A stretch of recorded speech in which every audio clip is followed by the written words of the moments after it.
Hello, welcome back. I hope you are all staying at home. Okay, don't go out.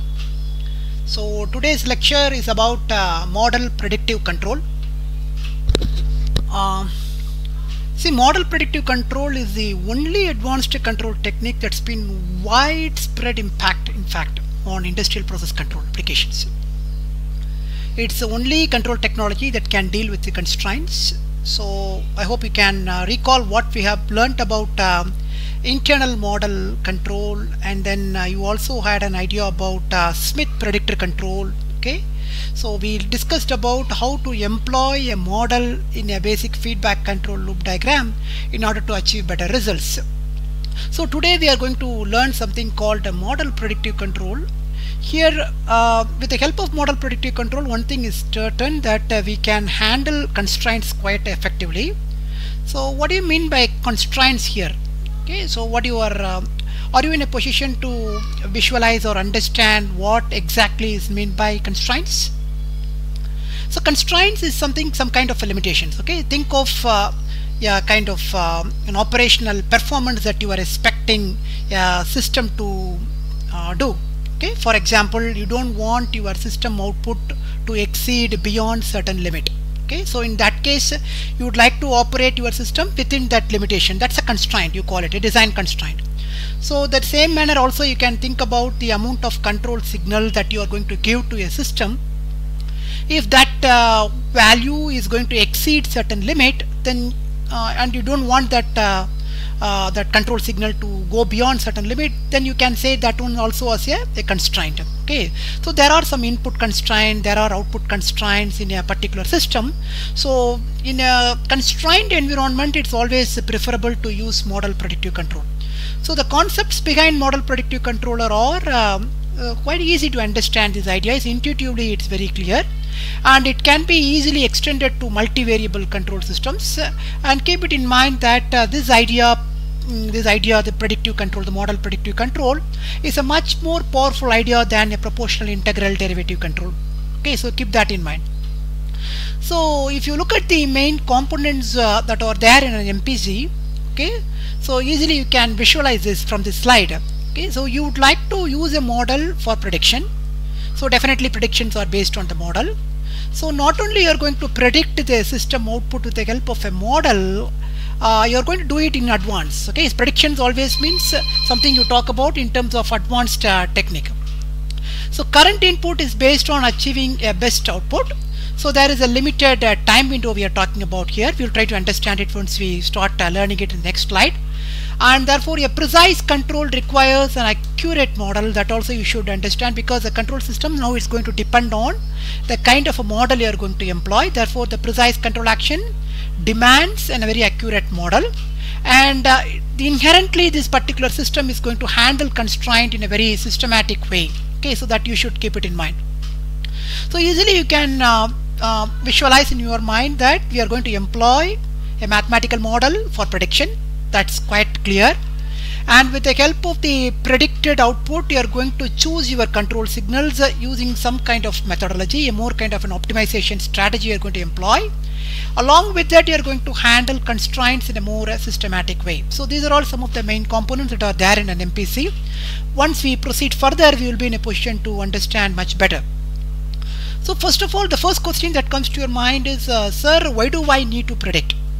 Okay, is there some advantages inherently there in predictions? So that's the first question that should come to your mind. You should keep thinking about it. Okay, why is prediction important?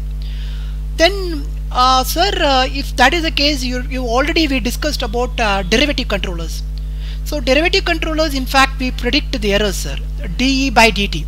If that is the case, can I say derivative controller is like a model predictive control? To a certain extent, I agree with that. Okay, to a certain extent, I can say that a derivative controller is more like a predictive controller. But I cannot fully agree, primarily because in the case of prediction based controllers, model based predictive controllers, we are going to predict multi-step ahead, not a single step ahead. Okay, in the case of dE by dt, in the case of derivative controller, we will be predicting only one step ahead, not multi-step ahead. So model predictive controllers we are going to talk about here is much more of more kind of multi-step ahead predictions. So what happens if we don't predict accurately? So that's a big question. definitely the controller is not going to take corrective action. If the predictions are not true, the controller action is going to deteriorate and you're going to get a very poor performing controller. Okay, so how do we predict? So there are a lot of techniques for prediction, multi-step ahead predictions. We have techniques like multi-step ahead predictions. You can do it using a very simple transfer function model or a finite impulse response based models or a state space kind of model. So we can do that. So we'll understand that gradually.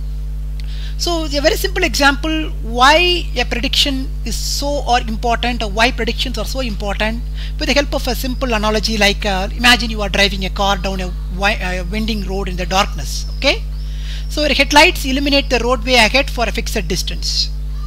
Now if it is feasible for the headlights to illuminate the roadway far ahead, okay, definitely that's going to be an advantageous one. In the same manner, with the help of a model, if you are going to predict a long distance, a long long horizon ahead, so I can call it that one as a prediction horizon. So if it's possible, is it feasible for me? Okay, if it is feasible for me to predict long time ahead with the help of a mathematical model, then that's going to be always be advantageous, because I know what's going to happen in the future. So that too is a long time ahead. Okay, so if that is the case, I can take corrective actions beforehand. Okay, in the proper appropriate corrective actions I can take it now itself, so that I can move ahead with in the right direction or the right trajectory in the long term. Okay, so that's the advantage of predictions. So fundamentally MPC, the motivation for MPC is based on 3 or 4 criteria. Number 1, the real world practical problems, we are handling more kind of multivariable systems, so MPC can handle multivariable systems quite effectively. That's a key point you have to remember. Some nonlinear systems can be handled also. With the help of nonlinear models you can predict what's going to happen in the future, thereby MPC can take corrective actions in advance. And constraints can be handled, both input output constraints can be handled effectively with the help of MPC. So the overall objectives of MPC, I can say it can prevent violations of the input output constraints by appropriately selecting the control moves in advance, and then it can drive some output variables to their optimal set points while maintaining other outputs within specified ranges. In the case of multi-input multi-output systems, that's quite advantageous. And then it can prevent excessive movement of the input variables. It means you can fix a constraint. Okay, you cannot move the inputs beyond certain limit, thereby you can prevent excessive movement of the input variables. So the number of steps involved, okay, if you look at the number of steps involved in a particular implementation of an MPC, initially you have to predict. Okay, so future values of the output values variables are predicted using a dynamic model of the process, and the current measurements can also be employed. The control calculations are based on both future predictions and current measurements. That's very powerful. Okay, so with the help of a model, you are going to predict. In the computer you are doing it all this. Keep it in mind. There's nothing. The real world you are at the instant k. Okay, but you are going to do the predictions for k plus 10 instance with the help of a model in the computer, and then you are going to take corrective actions. Okay.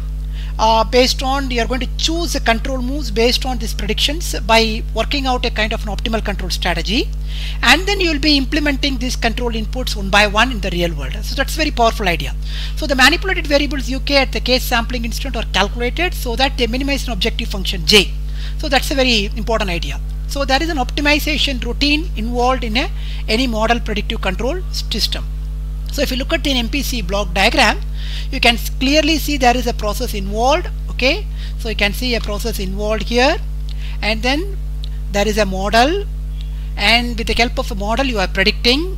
Okay, and you are not going to predict only one time step ahead, you are going to predict a multi-step ahead, and then based on the predictions you are going to have already stored set point calculations, and you are going to compare the predicted outputs with the set point calculation and find out the error.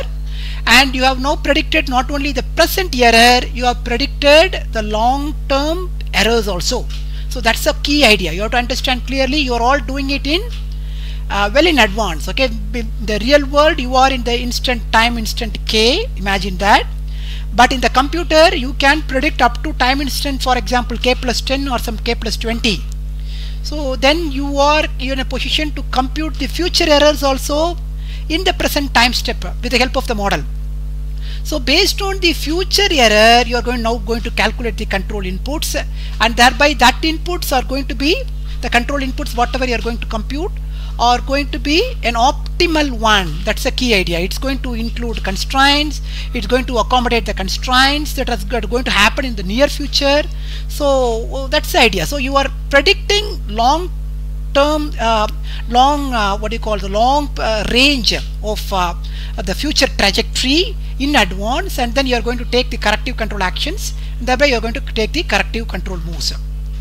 So at the kth sampling instant, imagine you are the same kth sampling instant, the values of the manipulated variables u at the next m sampling instance are calculated based on the prediction model. That's a key idea. This set of m control moves is calculated so as to minimize the predicted deviations from the reference trajectory over the next p sampling instance while satisfying the constraints. Then the first control move will be implemented, and the next sampling instant again you are going to use the predictions for the next 10 sampling instance or m sampling instance, and again you are going to compute the next control moves, and the only one input will be given again to the system. So this kind of an approach you call it as the receding horizon approach. So here you can see from this graph, you can clearly see what's really happening. Imagine you are at the kth instant, okay, till this moment you know the trajectory, how the system is behaving, the output of the system is behaving like this. But from this point, okay, from k to some k plus m instant, you are going to predict using the model, and you are going to compute the control moves in advance. This is also the control moves computed also. Okay, so this is called the prediction horizon, and this is a set point what you are interested in. And here these are all the errors you are going to compute in advance. But imagine you are in the kth instant only, but in the kth instant you are seeing all these, foreseeing all this. That's a key. You are not doing it in the real world at all. You are foreseeing all this. Okay, so that's the power of the prediction horizon. So then in that case, what kind of a model? The question before you is what kind of models I can use. You can use impulse response model, you can use step response model, you can use transfer function models, you can use state space models. Okay, let us take one example, impulse response model or step response model for our consideration. Let us try to visualize how you can implement MPC.